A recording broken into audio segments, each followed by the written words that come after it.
Do you struggle to get sleep? In this video, we're going to look to find a food fix for better sleep. We want to find out how food affects your sleep, which foods to avoid, and what you should be eating, as well as lots of other juicy bits of useful information related to good food and good sleep. Health Explorer Neil Fellows here to get healthy and fit and stay healthy and fit and do it in a way that's unique and natural to you. Please subscribe and hit the bell. I've struggled with sleep on and off, and food has certainly affected my sleep in the past.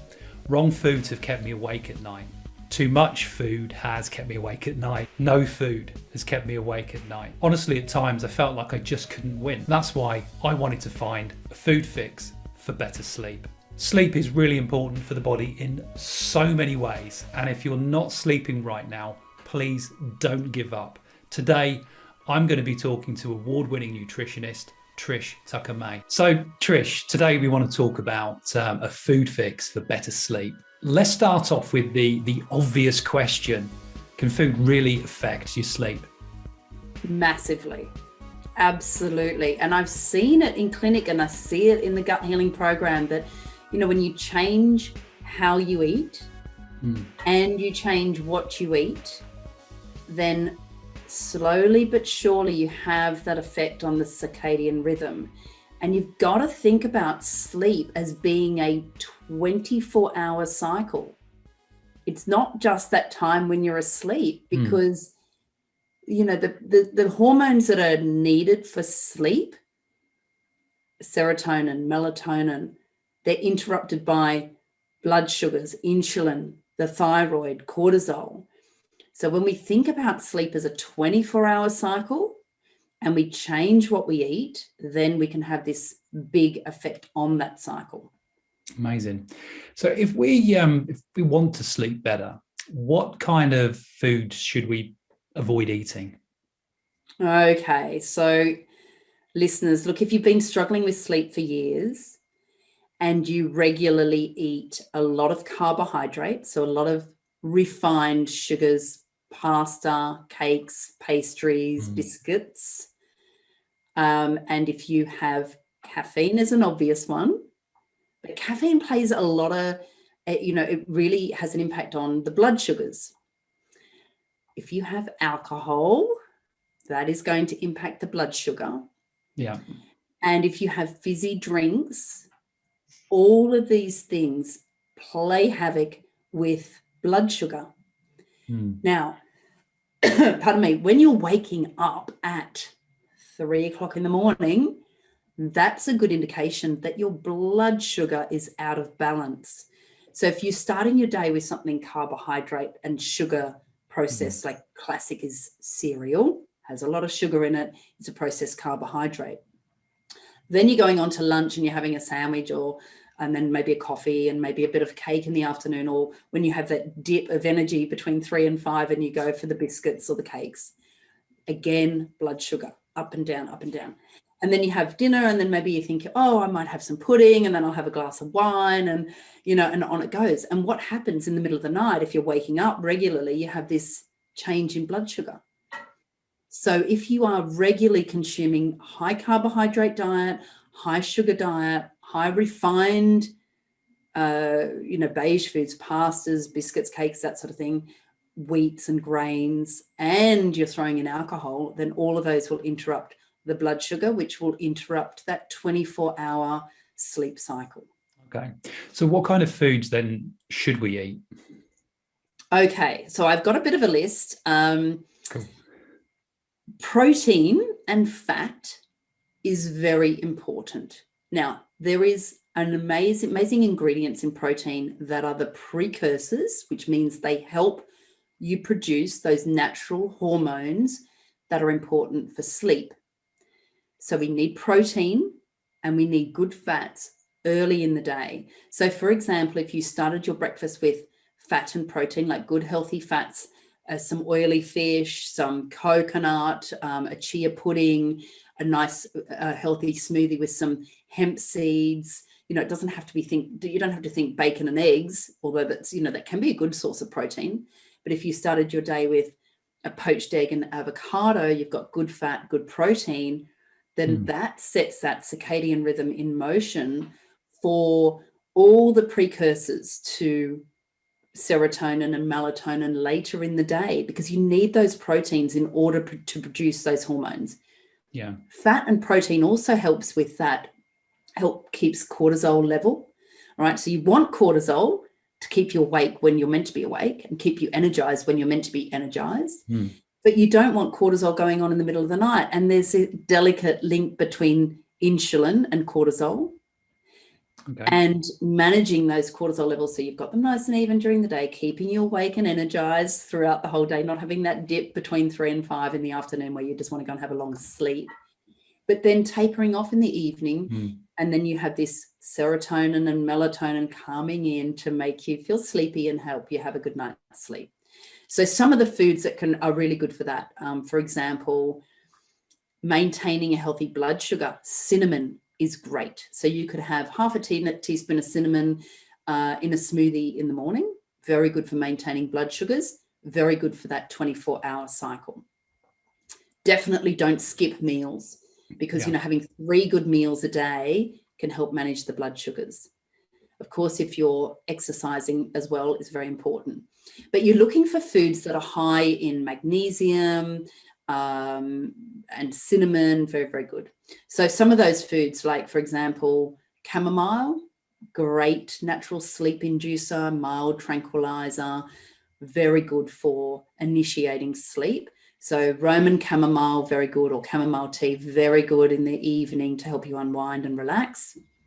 Pistachios, they're not only tasty, but they're a jackpot for sleep. They're jam-packed with magnesium and potassium, protein, vitamin B6, and all of those are very important for the production of serotonin and the production of melatonin.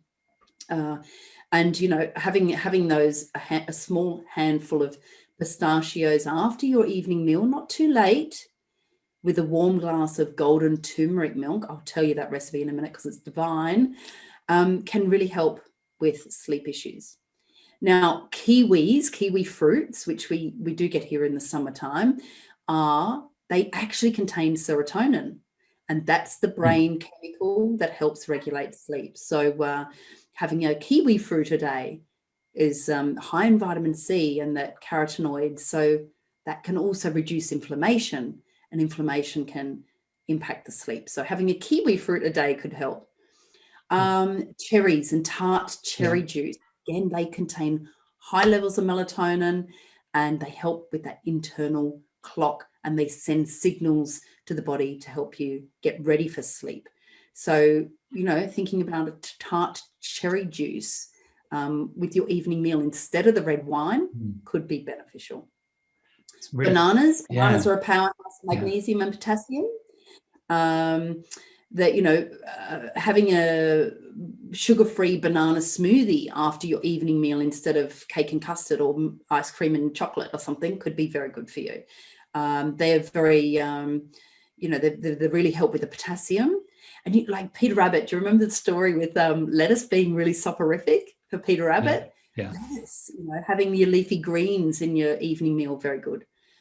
Walnuts contain tryptophan. Now, tryptophan helps produce melatonin and serotonin, those hormones that help with sleep. So having walnuts in the afternoon as a snack could be very good.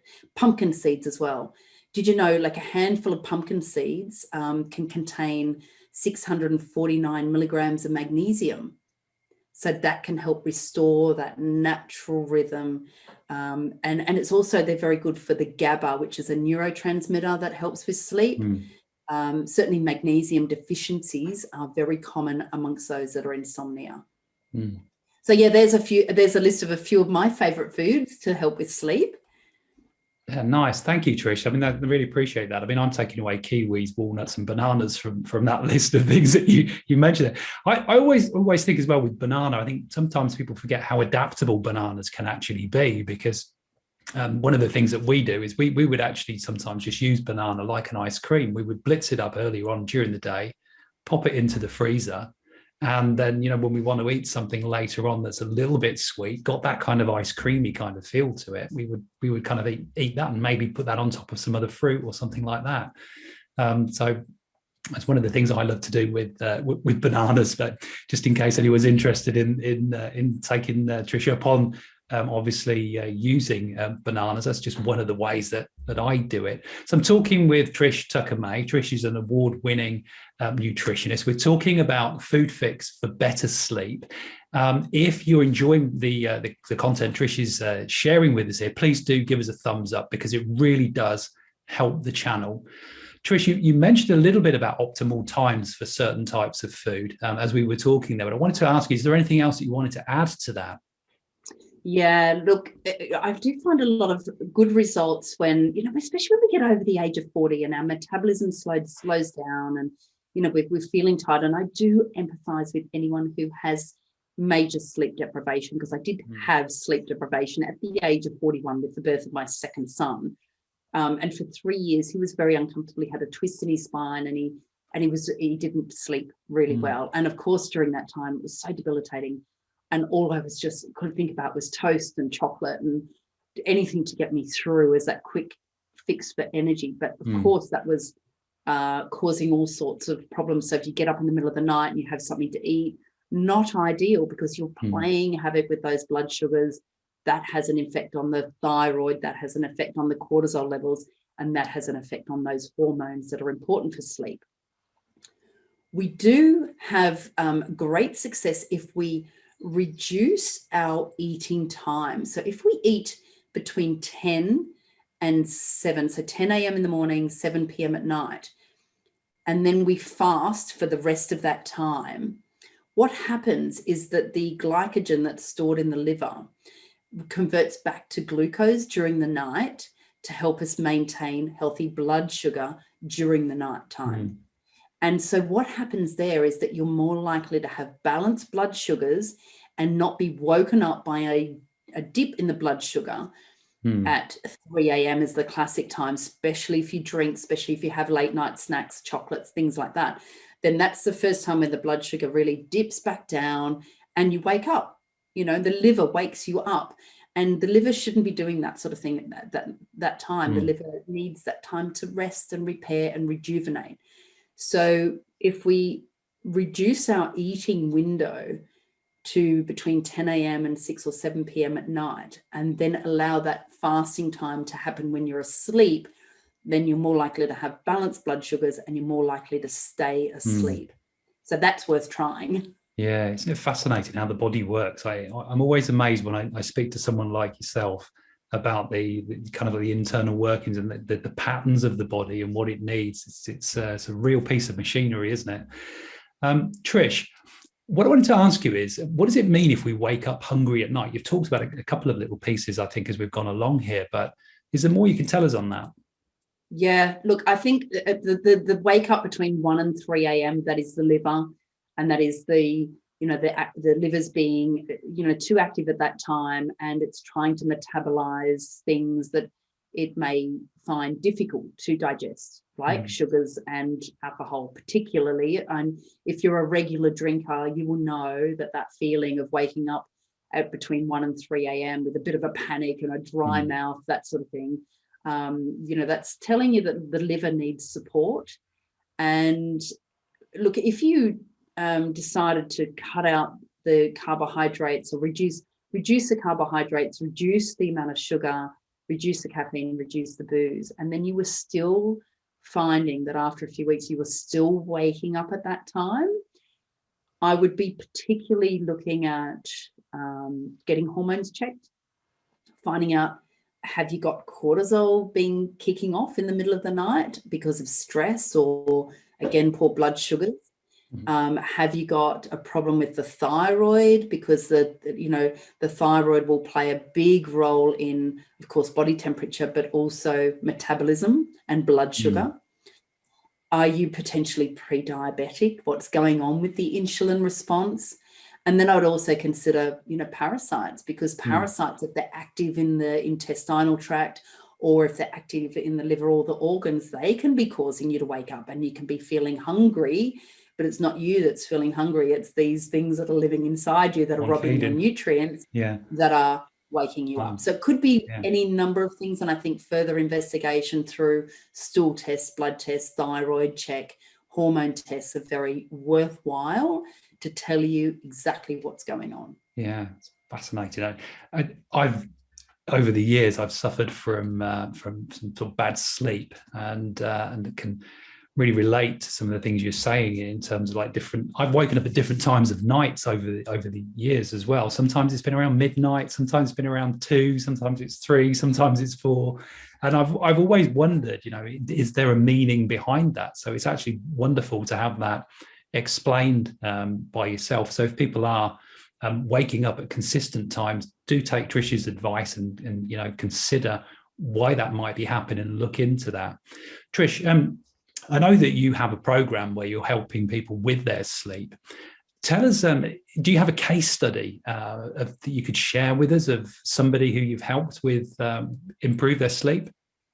Yes, absolutely. And a lot of the people that do the 8-week gut healing hormone balancing program are coming to me because they have got digestive distress, like they're bloated or they're carrying unwanted weight, they become accidentally overweight, and they're feeling really tired all the time. But the big thing is often that they're not sleeping.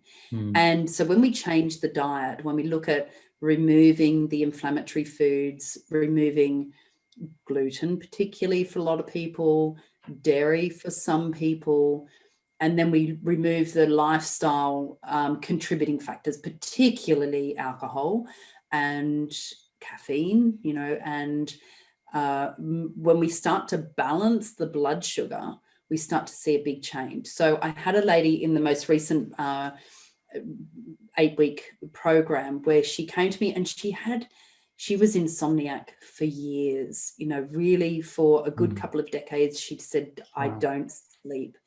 I have periods of time where I don't go to bed at all. She's a musician and she had that lifestyle of a musician, staying up late a lot of the time, being very creative during the night. And when you have that habit building up for decades, you really do mess with the circadian rhythm. And I feel for anyone who's a night worker, because it really is a challenge to bring that back to a natural rhythm. So yes, over the 8 weeks, we found that when we changed the diet, we improved the gut health, we slowly removed those lifestyle factors, so the booze and the craving for the sugar and the refined carbohydrates and the processed foods. And she's happy to report this week, actually week 6, that the last 2 weeks she's had the best night's sleep of 2 consecutive weeks of having a really good night's sleep. So then that has a big impact on the energy. So she's feeling like, I'm feeling like my old self again. Like I feel, I feel like I've got the energy back that I had in my 20s, which is so nice to hear. And she came to me, her big goals were anxiety. She was really struggling with anxiety. She was struggling with the sleep and she was struggling with the energy. So by week 6, she's sleeping well. She's not feeling anxious anymore because she's not having the booze, the coffee and the cake and the biscuits and things. And she's improved the gut. So she's being nourished properly. And, she feels like she's got the energy of a 20-year-old. So that's it often happens like that sleep maybe not be the number one goal that they come in with, because they're focused on gut health and thinking, I don't want the bloating and I don't want that accidental weight gain. But the sleep can be a secondary goal, but it's a big one. It's one that we really need to start with, because when you're struggling with the sleep, you don't have that energy, and then you don't have that motivation to make other changes in your life. You certainly don't feel like exercising. You don't feel like, fasting. You just feel like, I'm so hungry. I've just got to eat. I'm so tired, So it's that spiral effect that we try and unwind and get people moving in the right direction. So it's good to get those results. Yeah, thank you for sharing that, Trish, because I do what I do because I love the stories that you tell. When yourself and all of the other people that I interview and all the people involved with Total Wellness Club as well, all of the fantastic therapists, wellness providers, etc., that they're involved with us. When we hear reviews or we hear stories like this, for me, that's the reason for doing it. I'm not an expert in health and wellness. You are. And it's just fantastic just to hear that, people are changing their lives, we're talking about sleep here, but when you look at the effects that's had on that lady's life, isn't that amazing? Thank you for sharing that. Trish, always like to leave with a challenge. So from something that you've talked about today, what would be a next sort of practical step that people could take away and try just for a week or a day to see if they can improve their sleep? Okay, so here's a good challenge, and I'll set it for a week. So if you've been struggling with sleep for a couple of decades or even a couple of years, 1 week is not a long time. Okay, so put it in perspective first and make a commitment to yourself that you're going to eliminate the foods and the drinks that will interrupt your sleep. Booze is a big one, a massive one. Okay, so if you can go 7 days without your couple of glasses of wine at dinner time or at 5 o'clock or when you have them, take that out. Look at your refined carbohydrates. So look at the wheats, the cakes, the biscuits, the pastries, the pastas. All right, so if you can do a week without those, and make sure you're drinking plenty of water. And for 1 week, log what you're eating and how well you're sleeping. Okay, so when you're taking out those foods, you're going to want to put in some good foods. The best way is to, your first meal of the day must have protein and fat. So even if you're vegan, having chia pudding, coconut oil, coconut meal, coconut fat, very good. Having a smoothie that has hemp seeds or hemp oil in it, or having a poached egg. And, if you're not vegan, having a poached egg or some oily fish or some vegetables or bone broth for breakfast is going to set you up for not feeling so hungry and not craving the sugars so badly. Because it's usually about by day 3, you make that shift where you're not craving the sugars in the same way and you're not craving the alcohol in the same way. So set yourself a week, eliminate the things that are causing the problem, the carbs, the refined carbohydrates, the sugars, and the alcohol. And, if you have caffeine, just have a black coffee mid-morning. That should be okay. That doesn't interrupt the circadian rhythm so much, but don't have coffee after 1 o'clock in the afternoon. And then during that time, track your sleep. If you wake up, just if you can subtly, without turning a light on, really tune into what time it is and keep a diary. Now, wonderful modern inventions like the Fitbit can tell you exactly how long you've slept for and when it was deep sleep and when it was light sleep and that sort of thing. Amazing that you can have this information on your wrist. And I encourage you to try this recipe. It's a turmeric milk recipe, and it is so good for restlessness, poor digestion, bloating, stomach pain and gas and brain fog and poor circulation, but it's also amazing for sleep. Let's try this. Half a teaspoon of powdered turmeric, a couple of turns of the pepper grinder, must have the black pepper, and use a milk of your choice. I like it with oat milk or rice milk or coconut milk. If you're a dairy person, you can have it with full fat milk, and stir that in. And you could do a couple of slices of ginger, teaspoon of honey, or grate some ginger into it, and bring this to a gentle warm simmer. So you want it at about 60, 70 degrees. You don't want to burn the milk, and enjoy that after your evening meal.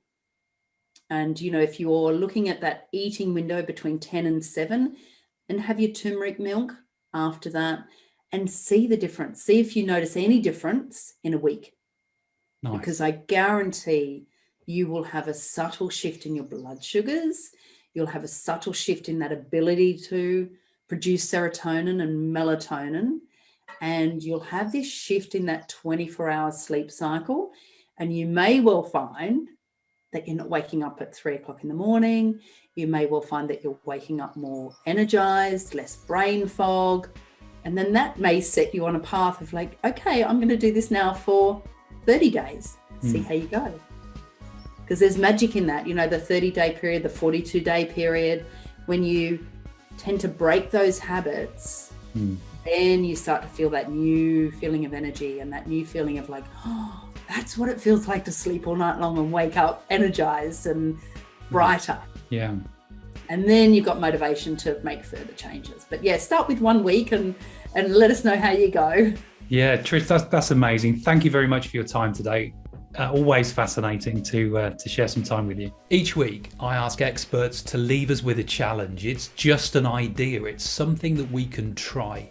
If we like it, we can stick with it. But if the idea doesn't work for you, you can always throw it out and just keep looking and find something that works for you. I'm going to be taking this week's challenge. You can see my findings from this challenge in our challenge roundup video, which is a monthly summary covering all of the challenges our experts have shared. To get that video and all of our latest health and wellness uploads, including interviews and reviews, subscribe and hit the bell so you get notified whenever we post. And if this channel can help your friends and family, please share it with them too. If you want to get proactive with your health, Total Wellness Club are developing health quests over at questly.life. Join while we're developing the site and get access to health quests that immediately personalise your health. You'll get to identify which of 10 critical health categories need your attention. You'll be able to track your progress and you'll be able to help us develop the platform too. I'll put a link in the description and I'll see you in the next video.